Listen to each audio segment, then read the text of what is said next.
20 years ago, almost to the day of uploading this essay, David Fincher released The Game. Today I want to look at what I believe to be one of the greatest films of the 90s and an absolute masterclass in crafting the perfect, lonely protagonist. Much is said about David Fincher's obsession with detail, every frame having to believably exist in the world he has created. Furthermore, his attention to detail extends beyond visual narrative storytelling.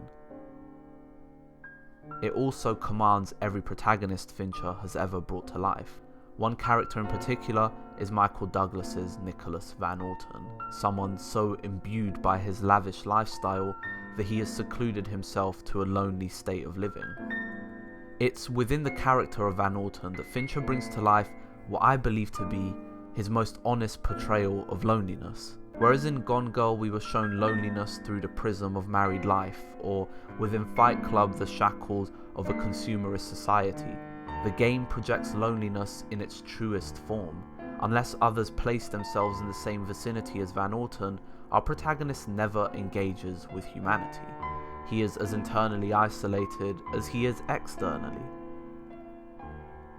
Fincher tackles loneliness in a sardonic manner, empowering his titular character with all the gadgets and all the money he could possibly want. That money, though, is all that Van Orton has.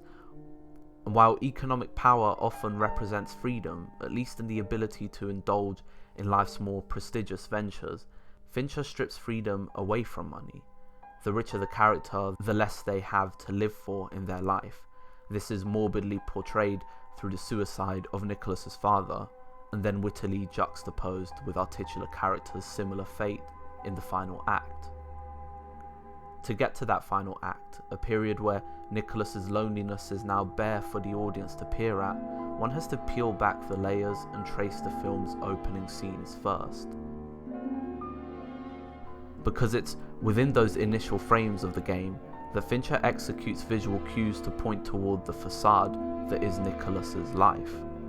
The first time we meet Nicholas, suited and booted, is right here. He's driving through San Francisco on his daily commute to work. What's interesting about this shot is that his car is the only one driving in that direction, with trolley tracks symmetrically following his wheels. This is an undeniably important fragment of the film because it cements the idea that Nicholas lacks freedom in his life, and that whatever he does to break out of it, there will always be something invisible guiding him. Why does this mirror the finale so beautifully? Because while Nicholas is playing the game, he believes he is in firm control of his life. He believes that he should jump off the roof. He believes that he shot his brother Conrad on the same roof moments before.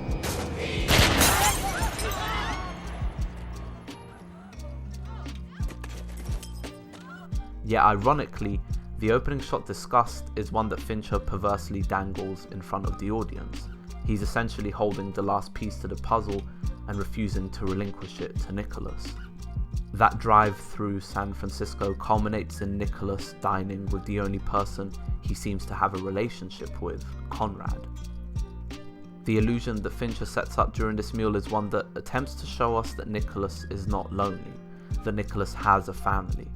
The screenplay makes this scene read like a normal gathering, hence the illusion and the setup, but the real trump card held within Fincher's sleeve is the framing.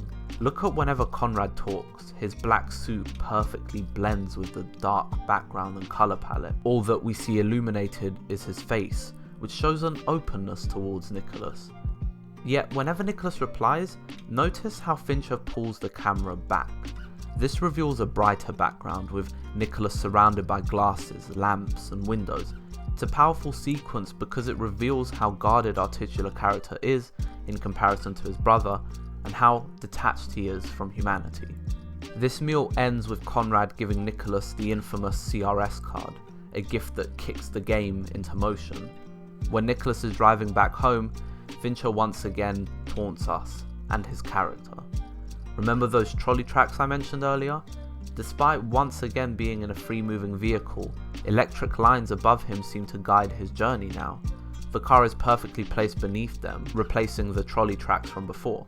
Nicholas's loneliness works in tandem with his lack of freedom. Van Alten's first encounter with the CRS sees him sport a grey suit against a white shirt and black tie. Those three mundane colours parallel the walls of the offices. Fincher achieves two things here, I believe. On one hand, he's showing Van Alten to be at his calmest when in prestigious environments. The blending of the colours paints him to be nothing more than a filthy rich businessman who feels at his most comfortable in corporate environments. On the other hand though, it speaks of an attraction. Although Nicholas believes he is in firm control of his life, the CRS reels him in and forces him to act, thus nullifying his perceived freedom once more. The irony is that Van Alten yearns for freedom and company, yet his hunger for money is what holds him back. Within Van Alten's house and just outside of it, we are met with this dull, earthy colour palette, yet outside of his house, colour seems to burst with life, be that the neon colours that Fincher employs or the more softer tones. The colour that follows Nicholas around, almost like a grey cloud hanging over his head, highlights his loneliness and helps the audience feel that.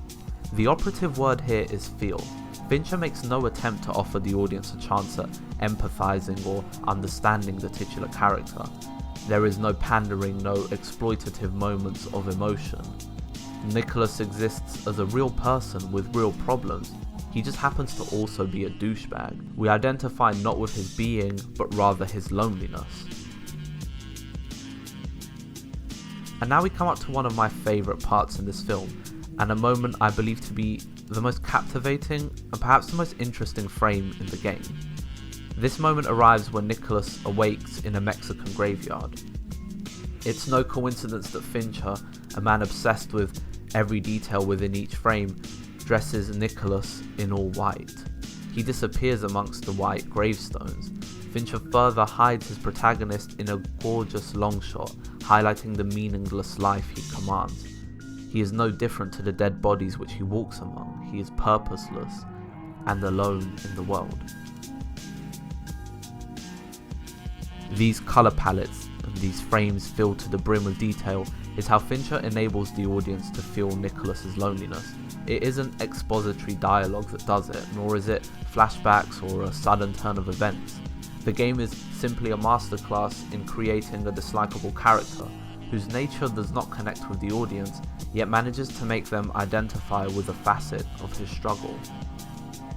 From 1997 to present day, I found that the game is often maligned for not having a single character for the audience to shout for and root for.